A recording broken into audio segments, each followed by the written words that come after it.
আমি বাউল মিন্টু মিয়া। মুসলমান ভাইদেরকে আমি সালাম জানাই, হিন্দু ভাইদেরকে নমস্কার, অন্যান্য জাতির প্রতি আমার আন্তরিক শুভেচ্ছা এবং অভিনন্দন। আমার জ্ঞান বুদ্ধি কিছু নাই, আমি একজন হতভাগা। আমি কি গান গাবো আর আপনাদেরকে আমি কি বোঝাবো? আমার বোঝানোর তো কোনো সাধ্য নাই। আমার আল্লাহ যতটুকু আমার ভিতরে দিছে আমি ততটুকুই পারবো, এর চেয়ে বেশি আর পারার আমার কোনো শক্তি নেই। তবে আমি বাউল সম্রাট সবাইকে অনুরোধ করে বলছি, আপনারা বাবা মাকে ভালোবাসবেন।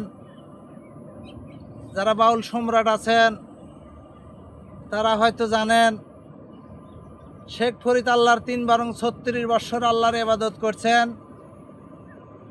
3 বছর ইবাদত করেও উনির ইবাদত হয় নাই। আর আমরা কি ইবাদত করব বলেন? আমাদের কোনো ইবাদত হয় না। তবে শেখ ফরিদ মার অনুমতি নিয়েই চলছে। আর যতগুলো পাগল আপনারা দেখতেছেন, সর্বোচ্চ সর্বোচ্চ এবং তার উপরে কোনো পাগল নাই।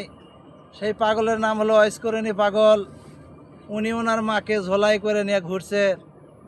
আপনারা এগুলা বিভিন্ন বই বা যে কোনো জায়গায় আপনারা দেখবেন, খেয়াল করবেন বা শুনবেন। যদি কোনো অজানা ব্যক্তি হয়ে থাকেন সবাই একটু জানার জন্য চেষ্টা করবেন।